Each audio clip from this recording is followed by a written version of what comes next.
이렇게 매주 얼굴을 보면서 예배 드린다는 것이 얼마나 기쁜 일인지 모릅니다. 여러분, 코로나 때 한번 생각해 보세요. 예배당에 오고 싶어도 못 오고, 공무원들이 와서 또 뭐라 하지, 교회 문은 쇠사슬로 걸어 잠그지. 너무너무 가슴이 아팠는데 반응은 두 가지였습니다. 첫 번째 반응은 교회를 좀 쉬어보니까 참 편하고 좋다, 이런 사람이 있고요. 또 어떤 사람은 매주 간절히 기다리던 그 예배를 드리지 못해서 너무 마음이 아파서 속으로도 우시고 실제로도 눈물 흘리시는 그런 분들 너무 많았어요. 여러분은 과연 예배를 쉬는 것이 편한 자들의 자리에 있는 것인지, 아니면 매주 예배를 간절히 소망하는 자인지를 점검하는 것이 오늘 말씀의 시작이 되어야 될 것입니다. 그래서 지금도 코로나는 끝났지만 유튜브를 통해 병상에서 예배 드리시는 분들이 계시고요. 우리는 또 감사하게 예배당에 올 수 있게 해주셔서 이렇게 왔기 때문에 우리가 할 수 있다면 최선을 다해 주님께 예배 드리는 것이 합당한 것이죠. 그래서 오늘 그런 날이 되기를 원합니다. 오늘 말씀에 들어가기에 앞서 서론 두 가지 말씀을 드립니다. 첫 번째, 우리가 감사할 것이 있는데 갈라디아서 4장 6절 말씀에 보면 우리를 아빠 아버지라고 하나님께 부를 수 있는 그런 자격을 우리에게 주셨다는 거예요. 여러분, 하나님이 전지전능하고 위대하신, 우리와 상관없이 멀리 떨어진 그런 하나님이 아니라, 하나님은 늘 우리에게 여호와 하나님이 말씀하시되 라고 얘기했던 것처럼 우리와 약속을 맺으시고 우리와 끝까지 함께 하시며 우리를 하나님께 아버지라고 부를 수 있는 존재로 우리를 불러주셨어요. 그것이 얼마나 기쁜 일인지 모르고 또 그 마음을 가지고 우리는 예배당에 나와왔습니다. 그래서 잘못 성경을 이해하면 죽는 날까지 그러면은 하나님 높이는 우리를 기계로 쓰냐 말이냐. 평생 우리가 열심히 수고해서 번 돈으로 교회나 이런 하나님 앞에 그냥 다 바치고 가는 게 하나님의 뜻이냐. 너무너무 교회에 대한 오해가 많을 수 있는데, 우리는 다시 말씀드리지만 종과 노예의 관계가 아니라 아버지와 아들로, 아버지와 딸의 관계로 하나님과 소통하고 있다라고 보시면 됩니다. 여러분, 부모님의 입장에서 자녀를 보면 나이가 30이든 40이든 50이든 상관없이 애처럼 보이잖아요. 그래서 90대 어르신이 70대 자기 딸한테 얘야 차 조심해라 이렇게 얘기하기도 하고 늘 어려 보인단 말이에요. 저도 때로는 교역자의 자리에서는 그래도 지도자구나 보일 수 있지만 또 막상 집에 돌아가면은 부모님 눈에는 그냥 철없는 아들로 보일 수도 있단 말이에요. 근데 하나님 눈에도 우리가 그렇게 보인다 이거예요. 우리가 가지고 있는 수고하고 무거운 짐 중에 하나는, 직장에서는 누구는 대리로 과장으로, 누구는 사업처와 열심히 일해야 되는 거래처와 일해야 되는 사람으로, 교회에서는 장로와 권사로, 사실은 편안하게 예배 드리는 것도 중요한데 너무너무 무거운 중압감 속에서 예배 드릴 때가 많아요. 그러나 하나님은 네가 장로고 뭐든 난 모르겠고, 권사 네가 어디 사장 대표 난 모르니까 닌 내 아들이고 딸이다. 그러니까 이 예배당에 왔을 때는 어린아이처럼 기뻐하고 어린아이처럼 해맑게 예배드리고 정말 아버지 앞에 선 자식의 그 평안함을 누리기를 바란다라고 주시는 것이 예배의 본질인 것입니다. 그래서 여러분, 오늘 아버지 되신 하나님 앞에 서시기를 바랍니다. 여러분이 코가 삐뚤든지 손이 한쪽이 없든지 부모 입장에서는 아무 상관없어요. 오늘 말씀의 제목이 뭐냐? 내 눈에는 보배롭고 존귀하다. 다른 사람이 나를 어떻게 생각하는 건 모르겠지만 하나님이 볼 때 내 자식인 내 아들과 딸은 보배롭고 존귀하다라고 이야기를 하셨어요. 그래서 오늘 우리의 자존감을 회복하는 날이 되기를 정말로 원합니다. 이처럼 우리는 그 주님의 자녀인 것입니다. 그러면 두 번째로 서론에서 말씀드릴 부분이 뭐냐? 어떤 자녀의 인생을 살아야 되냐 이거예요. 아버지가 있다면 아버지의 인생은 하나님이 잘 이렇게 가시는 건데, 중요한 건 자녀가 어떻게 살기를 바라냐 이건데, 저희 사촌 형님이 고려대학교 공대 박사 학위를 취득하셨어요. 그러니까는 집안의 경사 아닙니까? 현수막에 누구누구의 차남 손땡땡군 박사 학위 취득, 동네마다 걸리는 거예요. 더 나아가서는 그 위에 할아버지까지 누구누구의 손자, 누구누구의 차남 땡땡군 박사 학위 취득, 이렇게 적어놨단 말이죠. 근데 여러분, 이런 사람 본 적 있으세요? 누구누구의 장남 징역 30년 확정 현수막 보신 적 있으십니까?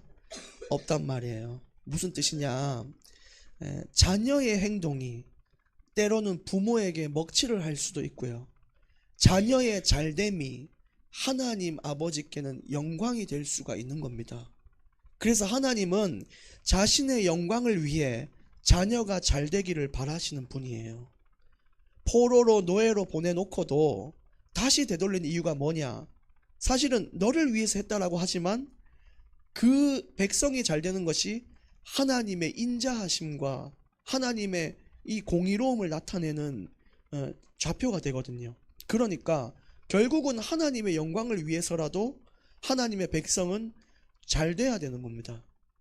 그래서 그런 것들을 회복시키는 길인데, 우리가 이사야 43장 21절에도 보니까 나를 위하여 지었다. 인간들은 나를 위하여 지었다. 하나님을 위해 지어진 존재가 바로 인간입니다. 그래서 우리는 기도와 예배가 변화되어야 되는데 하나님을 높여드리는 예배를 회복하는 것이 우리 교회의 최우선이다, 이 말이에요. 우리는 때로는 뭔가 달라 그러고 위로를 받기만 하고 하나님께 드리는 예배가 아니라 받는 예배를 자꾸만 살아요.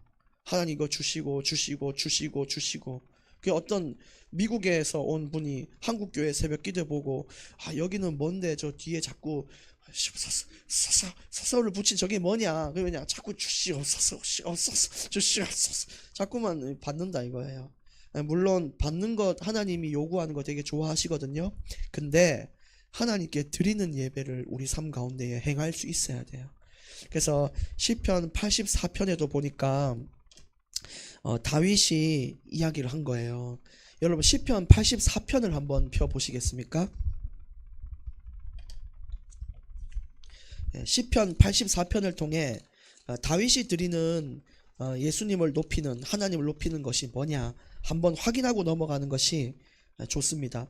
시편 84편에 보면 1절에는 이렇게 시작하죠. 만군의 여호와여, 주의 장막이 어찌 그리 사랑스럽습니까? 하나님, 너무너무 하나님 주신 이것들이 너무 사랑스럽습니다. 2절에도 내 영혼이 여호와의 궁정을 사모하여 쇠약하며 내 마음과 육체가 살아계시는 하나님께 부르짖고 있습니다. 나의 왕 나의 하나님 만군의 여호와여, 주의 제단에서 참새도 제 집을 얻고 제비도 새끼둘 보금자리를 얻었나이다. 4절에 또 이렇게 하나님을 높입니다. 주의 집에 사는 자들은 복이 있나니 그들이 항상 주를 찬송합니다. 이것이 하나님을 높여드리는 신앙의 고백이에요. 우리의 삶에 이런 고백들이 있습니까? 혹시나 뭔가를 자꾸 달라고만 하진 않는지. 정말로 10절에 보니까 주의 궁정에서의 한 날이 다른 곳에서의 첫날보다 낫습니다. 악인의 장막에 사는 것보다 내 하나님의 성전 문지기로 있는 것이 전 좋습니다. 12절 만군의 여호와여, 주께 의지하는 자는 복이 있습니다. 복을 주십시오가 아닙니다. 주님을 의지하는 자에게는 마땅하게 복이 있는 줄 믿는다고. 하나님의 위대하심과 경이로움과 하나님의 그 놀라운 사랑을 고백했단 말이에요. 여러분, 한 주간 그림을 그리든 시를 쓰시든 내 입술로 고백하든 하나님을 높여드리는 일주일을 한번 살아보십시오. 아마 큰 은혜의 소망이 우리 삶 가운데에 넘쳐 흐를 것입니다. 그래서 오늘 이제 말씀 들어갑니다. 오늘 말씀 이사야서는 바벨론 포로 때의 일을 담고 있습니다. 백성들이 너무너무 고통과 좌절스러운 포로 생활을 해요. 그 이유는 뭐냐? 죄악이 번성했기 때문입니다. 하나님을 사랑하지 않고 자꾸만 다른 길을 걸어갔던 그 악한 본성들이 포로로 만들었던 거예요. 그래서 하나님은 눈물로 이 백성들을 징계를 하셨는데 포로라는 것을 사용하신 것이죠. 제발 깨달아라 라고 이야기를 하신 거예요. 근데 하나님이 징계를 주는 것이 편안하실까요? 그렇지 않아요. 성경은 왜 이렇게 나를 수고롭게 하냐라고 말씀하세요. 하나님이 우리를 잘되게 하려고 재앙도 주시고 가끔씩 이렇게 때리시기도 하는데, 근데 그게 하나님 입장에서는 너무 수고롭다는 거예요. 나를 너무너무 수고롭게 한다라고 야곱에게 이야기하는 장면도 나옵니다. 그래서 이사야서 40장은 하나님이 누구시냐라고 얘기를 했고, 41장은 하나님이 주시는 위로가 뭐냐 그걸 얘기했고, 42장은 예수 그리스도를 통해서 모든 이 백성들을 회복시키겠다, 그래서 그리스도의 세일을 행한다, 그게 주님의 일이었고요. 오늘 43장에서는 하나님이 지은 내가 누구냐 이거예요. 하나님이 만든 피조물인 이 인간들은 과연 어떤 존재냐라는 것을 얘기하고 있는 거예요. 그래서 내가 누구인지를 제대로 확인하는 그런 오늘 오전 예배가 될 것입니다. 오늘 1절 말씀에 야곱아 너를 창조하신 여호와께서 이렇게 시작합니다. 이 말 자체가 너를 창조했다 이 말이, 예를 들면 우리가 뭐 제품을 사도 메이드 인 차이나가 있고 아메리카가 있고 뭐 스웨덴이 있고 그런 것처럼 우리는 메이드 인 여호와 이 말이에요. 하나님이 만드셨기 때문에 고장이 나도 누가 고칠 수 있냐? 하나님이 고칠 수 있다 이거예요. 우리가 LG 제품 가지고 삼성 가서 고쳐달라 그러면은 프로들은 고치겠지만 참 어려울 때가 많단 말이에요. 우리는 우리를 만드신 그분께 우리의 오류와 우리의 잘못과 우리의 이 아픈 마음들을 가져다 드리고 고칠 수 있단 말이에요. 그게 창조주 여호와십니다. 그분이 지금 말씀하시는데 이스라엘아 너를 지으신 이가 말씀하시느니라. 지금 보면 앞에는 야곱인데 뒤에는 이스라엘이에요. 야곱이 하나님과 특별한 계약을 맺기 전에 야곱이라 불렸지만 변한 후에는 이스라엘이라고 불렸단 말이에요. 그런데 하나님은 내가 변하기 전과 후 모두 내가 너를 만들었다라고 얘기를 하셔요. 내가 부족해도, 내가 성장을 거듭하고 거듭해도 우리는, 하나님을 사랑하는 우리는 끝까지 하나님이 창조하신 그런 하나님이 우리를 이끌고 가는 인생을 살고 있다는 사실을 잊지 마시기를 바랍니다. 너를 지으신 이가 말씀하시느니라. 너는 두려워하지 말라. 내가 너를 구속하였고 내가 너를 지명하여 불렀나니 너는 내 것이라. 이렇게 얘기를 하셨어요. 여기서 구속이라는 것은 히브리어로는 가알이라고 하는데 대가를 지불해서 죄에서 나를 건졌다 이 말이에요. 그냥 우리가 가치 없이 네 일로 와 이렇게 한 게 아니라 사랑하는 아들 독생자 예수를 죽기까지 그냥 두시고도 우리를 건지기 위해서 그렇게 하셨다. 완전한 세상의 어떤 것과도 비교할 수 없는 대가를 지불하셔서 우리를 건지신 분이다 이거예요. 저는 참 은혜된 게 뭐냐, 여기서 지명하여 불렀다. 정말 제게 어제 많이 부딪혀 오더라고요. 여러분, 이 지명은 뭐냐, 야 그냥 그 목적거리 일로 와 이게 아니에요. 야야 너 지나가는데 뭐 시간 있으면 와 이게 아니라, 우리 왜 심폐소생술을 할 때 배우잖아요. 한 명은 심폐소생술을 하는데 한 명은 전화를 걸어야 되니까 그 빨간 모자 쓴 아저씨 지명하는 거예요. 빨간 모자 쓴 아저씨 119에 신고해 주십시오 라고 해야 하잖아요. 근데 사람들이 그거 누가 좀 신고 좀 해주세요 그러면 아무도 안 한다 이거예요. 누가 네가 해라 이래 된다는 거예요. 근데 하나님은 그게 아니라 지명했다 이거예요. 지명, 너라고 한 거예요.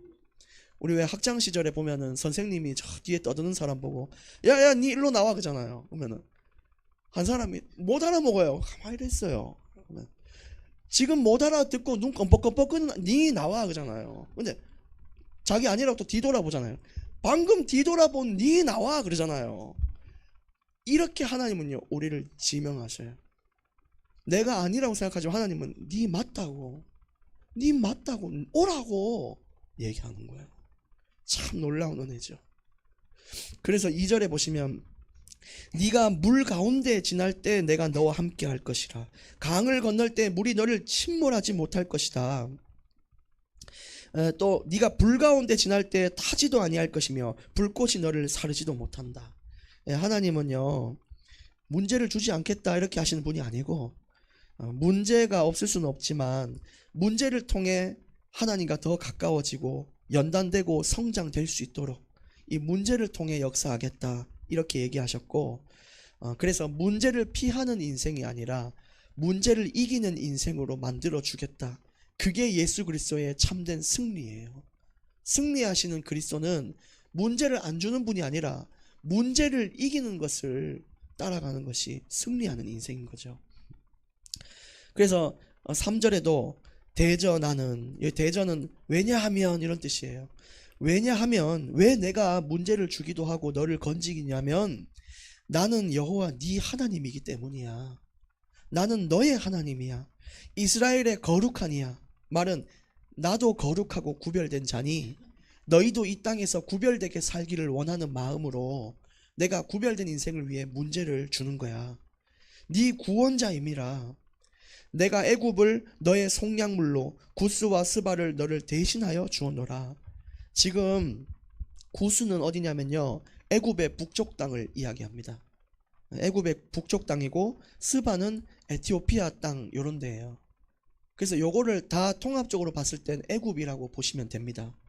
근데 그 애굽이라는 강대국 붙으면 수고로운데도 그 애굽 땅을 바벨론이 이스라엘은 풀어주고 애굽 땅을 치도록 만들었다 이거예요.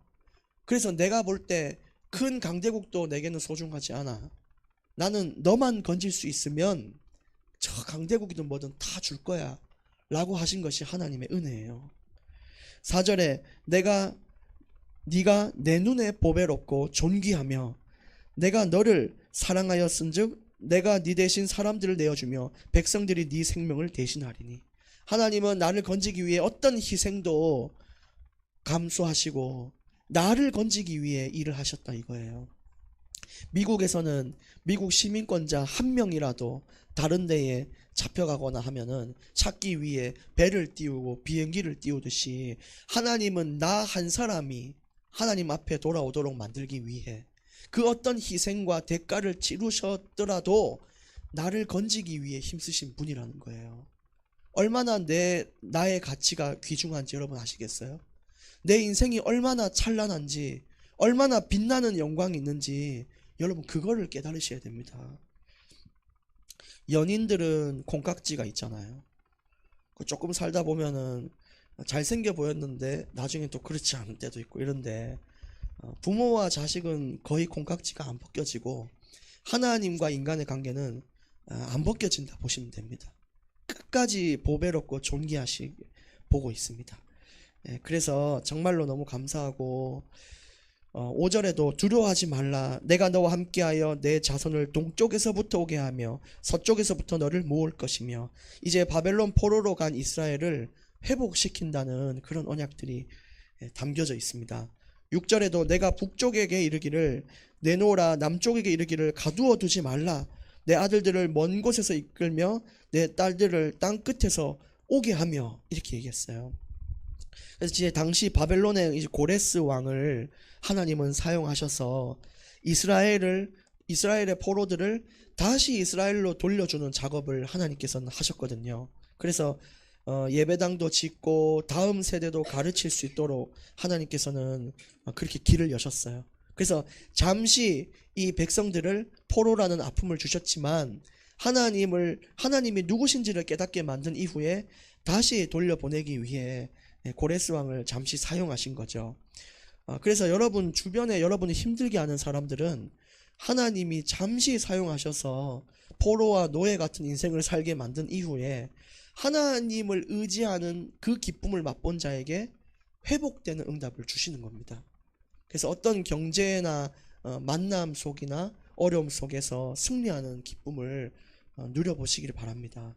7절에 내 이름으로 불려지는 모든 자, 그 사람 누구냐? 곧 내가 내 영광을 위하여 창조한 자들, 그 사람들은 전부 하나님의 이름을 달고 있다 이거예요. 그들을 오게 하라. 그를 내가 지었고 그를 내가 만들었느니라. 교회 안에서는 장로, 권사, 집사라는 직분으로 불리죠. 근데 집사라고 쓰고 하나님이라고 읽는다, 이렇게 본다는 거예요. 무슨 뜻이냐면 내가 세상 나가서 나는 교회 집사다, 장로다, 권사다, 주변 사람들 분명히 알 겁니다. 근데 그것이 하나님을 대표해서 서 있다, 이 말이에요. 그래서 어떤 사람은 십자가 목걸이를 걸고 사람을 해코지하는 사람이 있는데 그것이 뭐냐? 하나님의 이름을 욕되게 한다, 이거예요. 그래서 에스겔서 36장 22절에도 뭐라고 나와 있냐? 열국이 내 이름을 더럽게 만들었다 라고 하나님이 애통한 마음으로 얘기를 하셨어요. 모든 이 열방들이 내 이름을 더럽게 만들었다. 넷플릭스나 이런 데도 보면 얼마나 기독교를 욕하는지, 꼭 이 뭐 어디 살인한 일이 일어나면은 성경 구절이 옆에 있고 거기 막 잔혹하게 하기도 하고, 또 어디는 꼭 목사가 나와가지고 말이죠, 이상한 짓은 목사가 다 해요. 담당인가 봐요. 어머 위험해, 사람 다 죽게 생겼는데 목사가 사람 막아가지고 죽고. 이게 여러분 노골적으로 안 보이십니까? 앞으로 세상은 교회 못 가도록 막고 이 종교적인 색깔 보면 이상하게 보도록 만들 거예요. 하나님을 완전히 더럽게 만드는 거예요. 그래서 여러분, 우리가 하나님을 욕되게 되는 인생이 아니라 하나님 때문에 참을 수 있어야 돼요. 사람과의 싸움을 하고 싶을 때 있겠죠. 근데 내가 뭐라고 불려진다고요? 하나님의 이름으로 불려지는 자들입니다. 그 성경 말씀이 내게 가슴에 부딪혀서 양보하고 용서하고 수용하고 포용할 수 있는 길을 가셔야 돼요. 8절에도 보겠습니다. 눈이 있어도 보지 못하고 귀가 있어도 듣지 못하는 백성을 이끌어내라. 이것은 이스라엘 백성을 향해 하신 이야기입니다. 하나님의 자녀인데도 불구하고 하나님이 누군지도 모르고 깨닫지도 못하고 올바른 신앙생활을 하지 못하는 자들을 이끌어내라 라고 얘기한 거예요. 그래서 여러분, 성경을 통해서, 삶의 인도를 통해서 하나님을 알아가 보시길 바랍니다. 지금까지 좀 부족함이 있어도 괜찮습니다. 오늘과 미래를 바라보며 살 수 있는 자들이 복된 줄 믿습니다. 과거에 잡혀있지면 안 되는 거죠. 9절에 열방은 모였으며 민족들이 회집하였는데 그들 중에 누가 이 일을 알려주며 이전 일들을 우리에게 들려주겠느냐? 그들이 그들의 증인을 세워서 자기들의 옳음을 나타내고 듣는 자들이 옳다고 말하게 하여 보라. 이 말은 참 안타까운 말이에요. 이스라엘의 백성들을 다 모아놨더니 하나님이 누군지를 말할 수 있는 증인이 없다.